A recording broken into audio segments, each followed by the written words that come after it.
Já conhecia esse salmo? Você já conhece esse salmo? Parece que ele é famoso, parece que ele é bem colocado aí para cima e para baixo. Então, vamos ler mais uma vez, agora todos juntos. De repente você nem precisa ler, porque você já sabe de cor. Salmo 23, versículo 1, a palavra de Deus diz: o Senhor é o meu pastor, e nada me... Feche seus olhos, curve sua cabeça. Pai querido, Deus amado, nós te louvamos, Senhor, te agradecemos pela tua graça, pela tua misericórdia, pelo teu poder, Pai. Queremos colocar diante de ti a vida da Ruth, da Adélia, do Getúlio, da Ana Beatriz, do Daniel, de cada pessoa que está aqui nessa noite, porque, Pai querido, Deus amado, cada um que está aqui nessa noite anseia e deseja por ouvir a tua voz. Então, Deus, em nome de Jesus, vem falar conosco nessa noite, Pai. Vem, Senhor, trabalhar nas nossas vidas e derramar da tua unção especial sobre nós, Pai. Deus querido, nós contamos contigo nessa noite, Pai. Repreendemos desde já todo ladrão da palavra e consagramos, Pai, tudo que é feito nesse lugar a Ti. É o que eu te peço, te louvo e te agradeço. E você que crê, diga amém. Fazemos isso em nome de Jesus. Querido, você, como pôde falar ainda há pouco, você conhece o Salmo 23 quase de cor e salteado, porque, queridos, afinal de contas, o Salmo 23, eu não sei se você sabe, mas se você não sabe, permita ele dizer, é o texto mais famoso da palavra de Deus, queridos. Existem pessoas que nem sabem que esse texto está contido na Bíblia. Existem pessoas que nem professam a mesma fé que eu e você, mas essas pessoas também conhecem o Salmo do Pastor. O Salmo do Pastor, o Salmo de número 23, ele é mundialmente famoso, ele é colocado em prática aí até mesmo em pichações de muro, porque afinal de contas, o Salmo do Pastor, ele é bastante conhecido, assim como você também o conhece. Mas no seu caso existe algo especial, porque além de conhecer o Salmo do Pastor, você conhece o pastor do Salmo, e você pode te dar um aleluia aí no seu lugar, aquele que te lavou, te purificou, te colocou nesse lugar onde você está e te deu uma nova chance. E nessa noite eu quero te convidar de maneira especial a erguer as suas mãos ao céu, num ato profético, e glorificar o nome desse Deus, que é digno de todo louvor, ao Cordeiro Santo, com as suas palavras de exaltação, com seu glória, com seu aleluia. É possível, nesse momento aí que você está também, dar uma salva de palmas a esse Deus, porque, querido, você conhece o pastor do Salmo, e não apenas o Salmo do Pastor, querido. Fato é que esse fato, esse texto, esse salmo que aqui está, assim como todos os outros salmos que estão contidos dentro da Bíblia, eles foram compostos por pessoas de carne e osso como eu e você. Pessoas que passavam por lutas, por tribulações, por situações que permearam a natureza delas, e que elas deixaram essa natureza transcorrer papéis e colocar ali em prática e em pauta tudo aquilo que estavam acontecendo no coração dela. O Salmo de número 51, por exemplo, ele é composto por Davi depois dele ter o envolvimento dele com Batseba e ser repreendido pelo profeta Natã. Mediante aquela situação, então, Davi transcreve aquele sentimento dentro do coração dele para o papel e compõe o Salmo 51. O Salmo 59, um pouco mais à frente, já foi escrito dentro de outro contexto, dentro de outra situação. Quando Saul, por exemplo, mandou vigiar a casa de Davi, para que Davi não pudesse fugir. Esse fato acontecido, que inspirou o Salmo de número 59, está em primeiro livro de Samuel, capítulo 19. E alguns estudiosos, que, como diz pastor Roberto, sabem mais do que eu e que você, diz que defendem a tese que o Salmo de número 23 foi escrito dentro desse contexto também da perseguição de Saul à vida de Davi. Eu não sei se você conhece essa história, mas Saul era um rei. Você conhece essa história? Sim. Conhece, Beck, essa história? Sim. De Saul? Você viu a novela também? Sim. Viu não? Eu vi a novela. O Príncipe Davi, o Rei Davi, eu não lembro o nome mais. O Rei Davi, né? Você viu também, né? Ah, viu, olha? Juntou o flamenguista e o vascaíno ali. Agora o bicho pega. Estão os dois juntos ali, ó. Então Davi, ele era rei.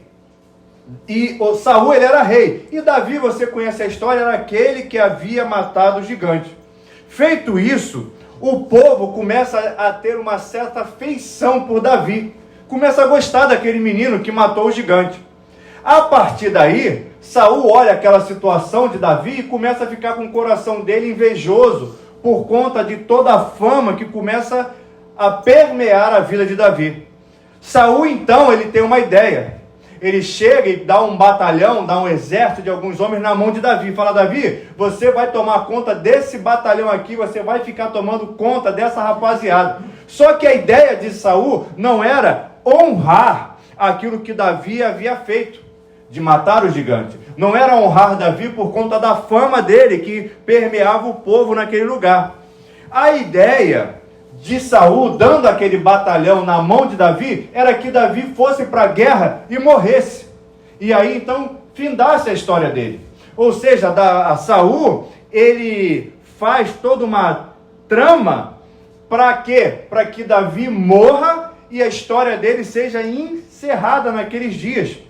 Só que acontece que Davi, com aqueles homens que se juntam a ele naquele batalhão, começa a fazer o oposto. Ao invés de morrer, ele começa a ir para a batalha e a ganhar as guerras que ele estava travando naquele momento. E aí imagine só Saul, que armou para Davi, para que ele morresse, e já estava contrariado. Quando ele viu Davi triunfando e não morrendo, você imagina que Saul ficou como? Mas, ele ficou bravo. Ele, além de ficar com inveja, ele começou a ficar com raiva, mais e mais raiva de Davi. Porque ele cismava em contrariar os planos de Saul. Então, aquela guerra que era velada de Saul para com Davi, é deflagrada naquele momento. E aí, então, Saul começa a intentar diretamente contra a vida de Davi. Só que lendo o contexto daquela situação, Davi olha para aquilo tudo que está acontecendo e fala: meu Deus do céu, por que isso está acontecendo? Quem sou eu, Davi, o pequenino, o menor da casa do meu pai, para que o rei Saul, esse homem que detém a coroa em cima da cabeça dele, começa a me perseguir dessa maneira, querido? Davi, olhando para aquilo tudo, ele fica sem entender por que o rei, que é tão importante, está se importando com ele, que não vale nada. Isso na visão de Davi. E eu não sei se isso de repente já aconteceu na sua vida, ou na vida desse irmão que está aí do seu lado. Porque de vez em quando isso acontece conosco, de uma pessoa muito maior do que a gente, que tem muito mais relevância, começa a se importar e por vezes começa a nos perseguir a fim de matar a nossa caminhada. Olha para esse crente aí do seu lado e pergunta: meu irmão, isso já aconteceu contigo? Você que não vale nada, ter alguém tão grande, você fala assim: meu Deus do céu, mas esse cidadão aí está se importando comigo, por quê? Eu só estou aqui para falar bom dia, boa tarde, boa noite, desligar o telefone. Aí o gerente está querendo acabar com a minha carreira de bom dia, boa tarde, boa noite. Mas entenda bem, queridos, que isso está ali revelado na palavra de Deus, que Saul não tinha diretamente inveja de Davi. A palavra de Deus diz que Saul tinha como habitação no corpo dele um espírito mau. Repita comigo sem medo: espírito mau. Enquanto que em Davi morava um espírito bom. Olha aí como você já pegou, já entendeu a situação que estava acontecendo. O espírito mau que habitava em Saul queria findar com a história de Davi, por conta daquilo que Davi carregava, queridos. Entenda bem que aquilo que acontece comigo, contigo, de vez em quando pessoas maiores começarem a se importar com aquilo que você tem feito, é porque, querido, a pessoa não tem inveja daquilo que você é, mas sim daquilo que você carrega, porque eu creio que você carrega o Espírito de Deus. Eu posso ouvir um glória aí no seu lugar. A manifestação do reino, ela existe por conta da sua presença, e o bom perfume de Cristo é espalhado por onde quer que você passe. Então entenda que Saul tinha ali um espírito mau que invejava e queria findar o espírito bom que estava em Davi. Mas não era apenas isso.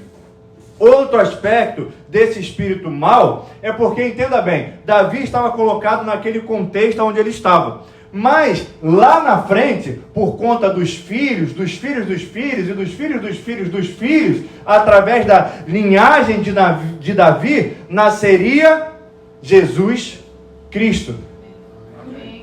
E seja, quando o espírito mau olhava para Davi, ele poderia nem entender direito aquilo que ele estava sentindo, mas ele sabia que por causa de Davi, lá na frente, nasceria aquele que esmagaria a serpente. Então, queridos, quando o espírito mau, ele tenta e intenta contra a vida de Davi, ele está tentando matar os planos do reino de Deus para essa terra, que era trazer Jesus Cristo. Porque se ele mata Davi, não teria Jesus mais à frente. Porque Davi foi dando origem àquele que mais na frente concebeu ao Cristo. Então, queridos, o espírito mau, quando queria matar Davi, na verdade, ele estava ali naquele momento tentando findar com os planos do reino de Deus nessa terra. Assim como quando alguém se levanta contra você, quando um espírito mau se levanta através da vida de alguém contra a sua vida, além de encerrar e cercear a ação do Espírito Santo nessa terra, o que ele está tentando fazer também é acabar com os planos do reino de Deus através da sua vida, porque através de você, a sua família se converterá a Jesus Cristo, através de você, curas serão manifestas, através de você, o reino de Deus será engrandecido. Mas entenda que o trabalho do espírito mau é fazer com que isso acabe. Mas entenda também que no livro de Jó, no capítulo 42, ele diz assim, então Jó responde ao Senhor dizendo, bem sei que tudo podes e nenhum dos teus planos podem ser frustrados, queridos. O espírito mau pode armar, tentar, se reunir e até intentar contra a sua vida. Mas deixa eu te falar mais uma vez para que você possa marcar isso na tábua do seu coração. Jó disse, nenhum dos seus planos podem ser.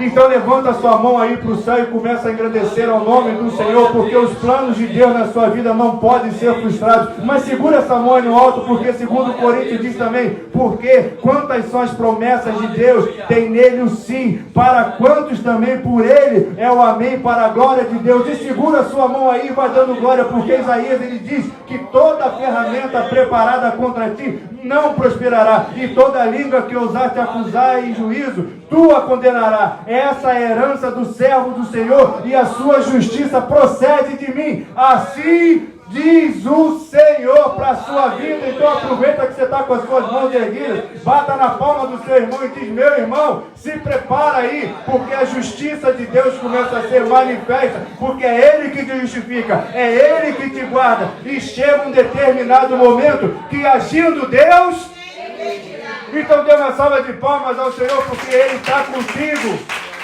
batalhando as suas guerras. E por mais que o espírito mau tente e intente, as promessas de Deus irão se cumprir na sua vida. Porque os planos deles são maiores para mim e para você. Chega então um determinado momento, nessa guerra, que ali já está completamente exposta, entre Saul e Davi, que Saul começa a usar as armas dele para verdadeiramente começar a coibir Davi.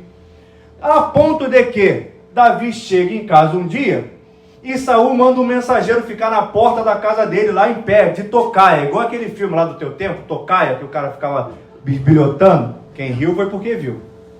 Quem riu, vocês estão danados com a TV. É a novela do Rei Davi, é o filme Tocaia. Não adianta falar que você não viu não, que você viu Tocaia. Eu vi, você viu também. Era com quem? O quê? Eu não vi. Não assisti, não. Só se não assistir. Olha pra cara desse irmão, vê se é de pau ou se é de pedra. Vê aí. Ou se é de carne. É claro que você viu Tocaia, pô. Como é que não viu, pô? O filme fez maior sucesso. Chega um determinado momento que Saul ele faz isso. Ele chega lá e bota um homem de tocaia, um mensageiro, na porta da casa de Davi e fala, olha, se Davi passar por essa porta, você não deixa. Porque amanhã de manhã, nós vamos pegar Davi e dar fim na vida dele. De amanhã, Davi não passa. Só que acontece que Davi tinha uma aliada chamada Mical. Mical, essa por sua vez, que era um pouco mais do que aliada, bem na verdade, chega para Davi e fala: Davi, você precisa fugir, porque amanhã Saul vai vir até aqui e aí vai derrubar isso aqui tudo, porque o exército ele é poderoso e não tem escapatória, porque afinal de contas você é um homem que está aqui sozinho, etc. Então a gente tem que fazer alguma coisa. Ora, mas como que eu vou fugir? Se só tem uma entrada, uma saída, e o sentinela está lá na porta, se eu sair ele avisa, vai me seguir, aí vão me pegar pelo caminho. Mical então dá uma ideia: vamos fugir pela janela. Davi, você pula pela janela, e aí você bate retirado e foge, mas tem que ser agora, porque senão o negócio vai ficar ruim. Davi então segue aquele plano, pula a janela e vai embora, assim conservando a vida dele e mantendo os dias dele nessa terra longínquos, duradouros e assim por diante. Entenda bem que dentro dessa situação existia alguém tramando contra Davi que Davi sequer sabia, a saber, o rei Saul e todas as ferramentas que ele tinha. Alguém estava tramando para acabar com a vida de Davi e dar cabo naqueles planos que Deus tinha, que o reino de Deus havia colocado em prática através da vida de Davi. E eu posso ouvir uma misericórdia por conta disso?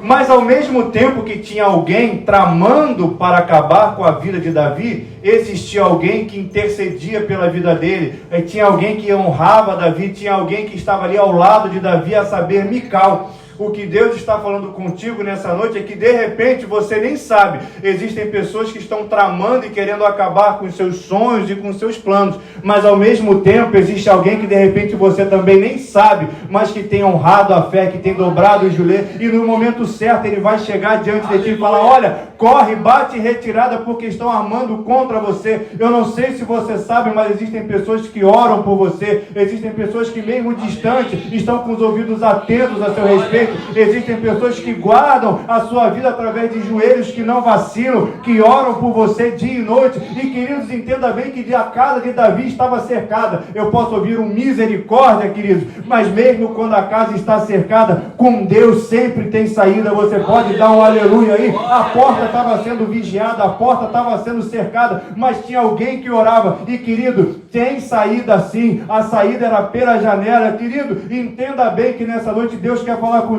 uma coisa muito especial: você não está sozinho, porque existe alguém orando, vigiando, tomando conta de você, ainda que à distância. E uma segunda coisa que você pode guardar no seu coração é que apesar da porta estar sendo vigiada, ainda tem saída para você, ainda tem saída para esse irmão que está do seu lado. A saída é meio esquisita, vai pular pela janela, não sei como é que vai ser, mas bate na palma desse irmão e fala: meu irmão, eu conto contigo. Eu sou vascaíno, você é flamenguista, mas eu conto contigo. Se a porta estiver trancada, você me segura, que eu vou pular pela janela, porque eu creio com Deus, e nesse Deus sempre tem saída, querido. Aleluia. Mas entenda, dê uma salva de palmas ao Senhor. Mas entenda bem que apesar de tudo, apesar de ter tido saída, eu posso ouvir um glória da sua parte? A janela era alta, mas Davi pulou, porque a moça ajudou ele não morreu. Dá um aleluia aí. Teve saída, mas Davi teve que sair batido, teve que sair chutado e desembestado a carreira daquele lugar, porque senão Saul ia pegar ele. E aí então, em determinado momento, depois que Davi saiu correndo, desesperado, ele chegou num lugar lá que, eu já contei essa história aqui uma vez, mas não vou contar a história toda não, porque eu exponho meu pecado. Eu tive que sair correndo para salvar minha vida. Eu saí correndo. Quando eu consegui parar para pensar, eu já estava lá em meio de Botafogo, eu não sabia nem onde eu estava direito, porque eu saí correndo, igual o Super Mario. Meu Deus do céu, corri. Quando eu parei, eu pensava: cara, onde é que eu tô? Caraca, e agora? Aí você respira, pensa. Davi foi a mesma coisa, ele saiu correndo. Quando ele, dizem os que sabem mais do que eu e você, que quando Davi parou para pensar, depois de correr, sair voado e chegar num determinado lugar que ele conseguiu pensar, agora aqui Saúl para me encontrar vai demorar um tempo. Ele pensou, e agora? Pulei da janela da minha casa, deixei lá minha carteira, deixei meu celular, deixei minha chave do carro, deixei água, deixei minhas armas, não trouxe uma comida. E agora? O que eu faço agora? Eu tive que sair correndo, porque as minhas opções eram o quê? Sair correndo ou morrer. Entre morrer e sair correndo, você escolhe o quê? Sair correndo ainda, né? Enquanto ainda tiver fôlego, você corre no teu ritmo, mas você corre. Ele falou, meu Deus, deixei tudo para trás. Agora, eu estou aqui, nesse lugar onde eu estou, e se alguém me encontrar, eu não tenho nem uma faca para me defender. E agora? O que eu faço? Davi, então, você depois pode ler no livro de, eu falei aqui, esqueci, 1 Samuel, ele vai contando a história de quando ele vai, aí ele vai, foge, vai para uma caverna, vai para outra, forma um exército lá dos renegados, etc, etc, etc. Mas no momento onde Davi estava, ele parou para pensar e falou, deixei tudo para trás. Como é que eu vou fazer agora? Entenda bem que eu já frisei aqui que Davi ele tinha poucas opções. Ou ele pulava ou ele morria. E ele optou por pular. Ou seja, a decisão que ele teve que tomar foi aquela decisão de segundos, como num pronto-socorro, que você tem que decidir o que você faz com aquele paciente que chega naquele pronto-socorro, de repente numa série de situações, você tem poucos segundos para resolver o que tem que fazer para que aquela pessoa fique viva.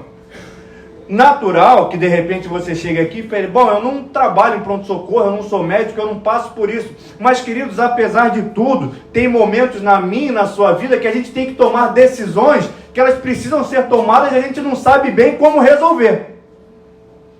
Independente do que seja. Tem vezes que você tem que resolver se você vai para a esquerda, vai para a direita, se você de repente paga uma conta ou paga outra, se de repente você faz isso ou faz aquilo, se você de repente conversa com o filho, ou se você dá uma surra nele, porque a situação já está se arrastando, e aí você toma a decisão que você tem que tomar, e depois você fica pensando, e agora, rapaz, que eu já tomei a decisão? Será que eu fiz o certo? Será que ao invés de ter feito isso, não havia de ter feito aquilo? Será que ao invés de repente de pegar um empréstimo, não deveria ter tomado outra decisão, de repente vender alguma outra coisa? E aí nós temos que resolver, queridos. Porque não há ninguém que possa resolver por mim e por você.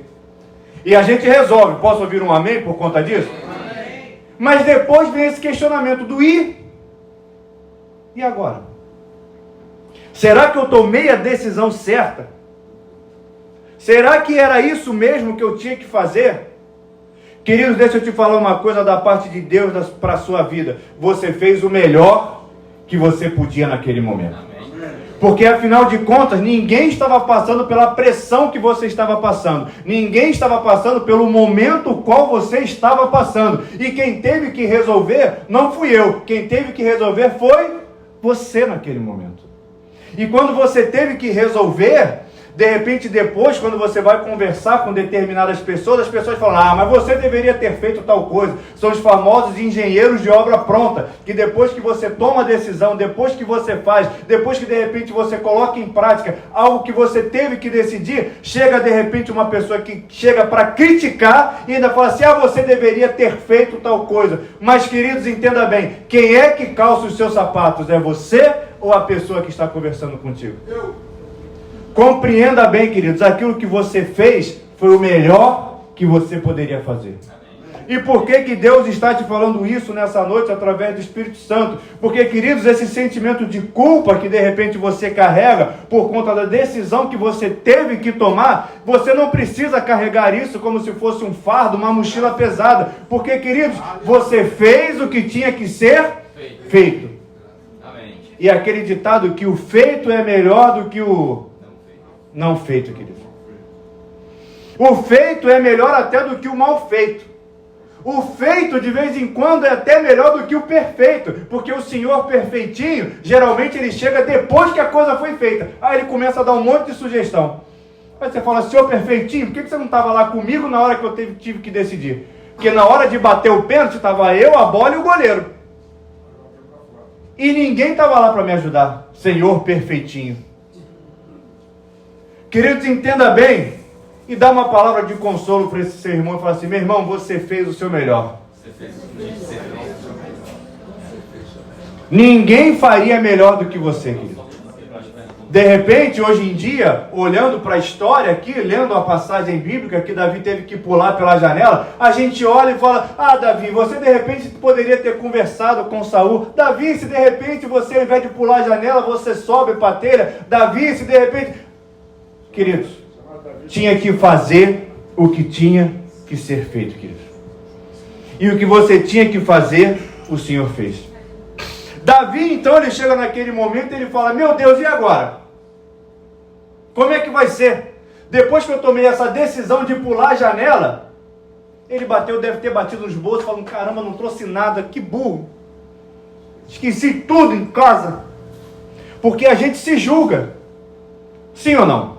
Sim. Naquela época não existia espelho, mas também não existia celular, a gente já falou que ele perdeu. Ele de repente parou no espelho e falou assim, apanha, cara besta, porque é isso que você merece. Queridos, de vez em quando na nossa vida, o pior julgamento que a gente sofre, não é nem de quem está fora não, é da gente mesmo. Que a gente olha e fala, meu Deus, que burrice que eu fiz. E geralmente esse sentimento de culpa, ele vem depois da decisão tomada. Você olha e fala, se eu não tivesse me casado em 1900 e não sei o que, com tal pessoa, coisa tal. Mas querido, você fez o seu melhor. E entenda bem que Davi, quando ele para naquela situação, diz os estudiosos, ele falou, meu Deus, o que vai ser de mim agora? O que vai ser de mim daqui para frente? E aí Davi, ele começa a consultar as memórias dele acerca daquilo que Deus já tinha feito na vida dele. Porque apesar da caminhada de Davi estar começando naquele momento, ele já tinha uma história para contar. Assim como você também já tem uma história para contar. Eu imagino que Davi naquele momento ele para e fale, meu Deus, deu ruim para mim. Agora tem um rei me perseguindo, eu não tenho mais casa, não estou sem lenço e sem documento na rua. Mas aí de repente Davi, como eu dizia ainda há pouco ali fora, começou a consultar a memória dele, olhar para o corpo dele assim, e olhar uma cicatriz no braço, e aí ele se lembrou de quando ele ganhou uma batalha contra uma ursa, que Deus o fortaleceu e deu uma nova oportunidade para ele. Mais para frente ele olhou para o outro braço e lembrou de quando ele ganhou de um leão, e ele saiu no tapa com o leão e saiu vitorioso daquela batalha, e pensou assim, meu Deus do céu, a ursa eu ganhei, o leão eu ganhei também. E aí de repente ele olhou para a testa, que tinha uma marca, e falou, isso aqui foi aquele outro animal que eu me embolei com ele, porque um dia ele pegou uma ovelha lá do meu pai e eu ganhei dele também, no tapa, no braço, porque eu não sou brabo não, mas o Deus que eu sirvo, esse é daqueles bem complicados. E aí ele se lembrou de mais para frente, ele lembrou do negócio que ele tinha aqui na nuca, que foi quando Saul tentou colocar um capacete na cabeça dele com força, e ele matou um gigante com a pedrada. Ele falou, eu matei um gigante certas vezes. Querido, Davi começou a se lembrar das lutas e batalhas que ele tinha vencido, assim como você nessa noite, se fechar os seus olhos aí e começar a lembrar das lutas e batalhas que você venceu com Deus a quem você serve, das oportunidades que Ele te deu, e você colocando no seu coração que você fez o melhor, você começa a sentir um sentimento de culpa indo embora, porque o Espírito Santo de Deus começa a fazer morada nesse lugar, te lembrando das vitórias que Ele te deu, das batalhas que você deixou para trás. E Davi pensava, mas Deus, mas e agora? Eu não tenho dinheiro. E Deus falava, eu que te supri no deserto daquela vez. E Davi falava, mas Deus, e agora como é que eu vou guerrear se eu não tenho faca? E Deus falou, lembra quando você catou pedrinha para ganhar uma batalha? Fui eu que te dei vitória. E aí Davi para naquele momento, quando ele se pergunta, e agora? E ele se lembra, o Senhor é meu pastor e nada me faltará. Pode ser que eu esteja aqui no momento sem entender o que está acontecendo e me perguntando, e agora? Mas eu tenho um Senhor que é o meu pastor e nada me faltará. Eu não sei qual vai ser o meu dia de amanhã, eu não sei se eu fico ou se eu vou, mas aquilo que eu decidi, Deus vai me abençoar, porque o Senhor é meu pastor e nada me faltará. Eu não sei o que eu faço da minha vida, eu pulei uma janela correndo, eu tomei decisões que de repente foram atabalhoadas, mas eu me lembro que o Senhor é o meu pastor e nada me faltará. Será que você pode repetir isso com fé nessa noite? O Senhor é o meu pastor e nada me faltará. Apesar das lutas, das tribulações, apesar das decisões que você tomou, o Senhor é o seu pastor e nada. Dê uma salva de palmas a esse Deus. De repente você chegou aqui nessa noite olhando para si, falando, pastor, muito legal, mas eu não estou nessa situação que Davi estava, não. Eu estou de repente na situação de pular a janela. Que eu tenho que tomar uma decisão. Eu tenho que decidir alguma coisa, mas eu não sei o que eu faço. Queridos, entenda bem que naquele momento, abandonar tudo que Davi tinha, pular aquela janela e sair por aí sem saber o dia de amanhã, era algo que Davi sequer sabia, mas mais para frente na caminhada ele ficaria com o coração aflito por conta da decisão que ele tomou. Existem momentos, queridos, que nós temos que tomar as decisões. Existem momentos que nós temos que fazer o que tem que ser feito. Mical chegou e Davi, pula a janela porque só tem esse jeito. Ele... De repente alguém chegou para você e falou, olha, faz isso porque só tem essa saída para você. E você ficou meio titubeante. Você ficou com medo de tomar aquela decisão, porque a única saída parecia ser uma saída meio estranha. Porque pular a janela nessa altura do campeonato, vou ter que pular daqui de cima. Quem olhou para aquela situação falou, ai meu Deus do céu, será que é isso mesmo? Mas querido, era a decisão que ele tinha que tomar. Porque o Senhor era o pastor dele. E nada iria faltar. Amém. Essa situação que você tem enfrentado nesses dias e que você precisa resolver. Quem aqui tem uma situação que precisa resolver? Eu falei só uma. Você escolhe uma. E você fala assim, mas é isso mesmo? Pular pela janela? Mas e se eu quebrar o pé? Se eu cair de cabeça?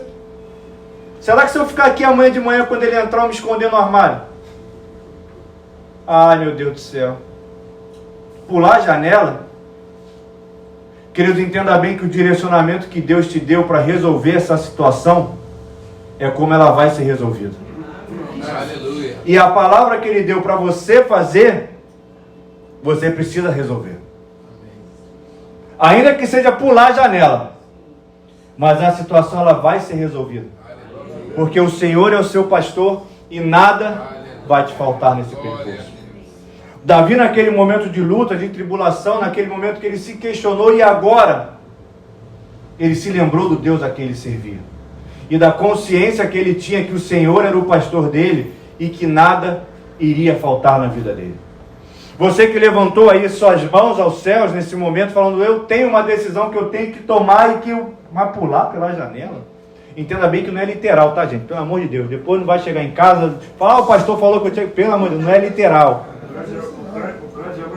Não é literal, pelo amor de Deus. Hoje em dia tem que tomar cuidado com tudo que fala, né? Porque senão, cara, o pastor falou que eu tinha que... Não é literal. Queridos, entenda que existem decisões que nós temos que tomar. E você levantou sua mão falando que você precisava tomar uma decisão. Eu quero te convidar nessa noite a se colocar de pé aí no seu lugar, crendo que o Senhor é o seu pastor e nada vai te faltar mediante essa situação que tem se apresentado. E vamos orar para que você possa ter coragem de pular pela janela, porque pular pela janela tem horas que se você olhar para a altura, você não pula não. É verdade. Mas é por aí que tem o escape de Deus para a sua vida. Amém? Feche seus olhos, curva sua cabeça. Pai querido, nós te louvamos, Senhor. Te agradecemos, Pai, pela Tua graça, pela Tua misericórdia. E Deus querido, nós queremos Te pedir, Pai, que em nome de Jesus Cristo, o Senhor trabalhe na vida do meu irmão, trabalhe na vida da minha irmã, Pai, para que ela possa, Senhor, ter a iniciativa para resolver esses problemas, porque, Pai, as promessas para a vida dela, a promessa para a vida dele estão todas atreladas a esse momento, Pai. O futuro, Pai, está atrelado a esse momento, Pai. Situações estão atreladas a esse momento e, Deus querido, nós contamos, Pai, com um agir do Senhor a nosso favor que não consiste em desbaratinar o inimigo, Pai, que não consiste em desembaralhar o que está embaraçado. Nós queremos Te pedir apenas uma coisa, Senhor, nos dá coragem, Pai. Nos dá coragem para manter os nossos pés firmes naquela decisão que nós vamos tomar, Pai. Porque, Senhor, nós precisamos resolver essa situação, Pai. E, Senhor, nem que nós tenhamos que pular pela janela, essa situação há de ser resolvida, Pai. Ainda, Senhor, que nós venhamos a tomar uma decisão que depois nós venhamos a pensar, e agora, Senhor? Pai querido, o Senhor é o nosso pastor, Pai. E de nada nós vamos sentir falta, Senhor. Nada, Senhor, vai ser deixado para trás que vai, Senhor, nos causar algum tipo de constrangimento, Pai, de que nós venhamos a nos lembrarmos, Pai, com um sentimento de saudade, Pai, porque, Senhor, a decisão que nós vamos tomar vai mudar a nossa vida para melhor, Pai. Ainda, Senhor, que seja como Davi, Pai, que tomou essa decisão e depois, Pai, ficou andando, Pai, pelo deserto, depois, Senhor, teve que se esconder, Pai, dentro de cavernas, mas, Deus querido, esse era o trabalho que o Senhor tinha para que a vida dele melhorasse, que ele viesse a tomar conta do reino e do trono, Pai.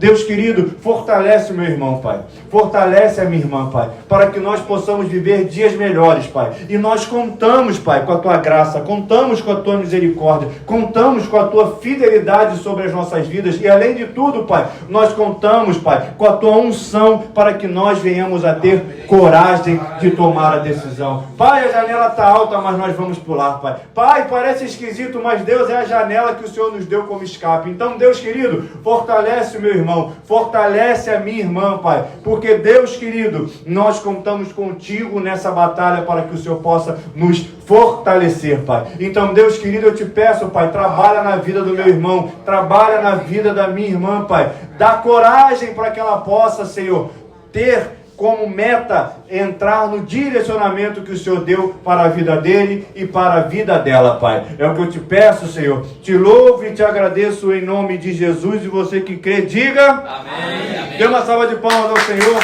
pois Ele é digno de todo louvor, de toda adoração. E com essa palavra no seu coração, quero...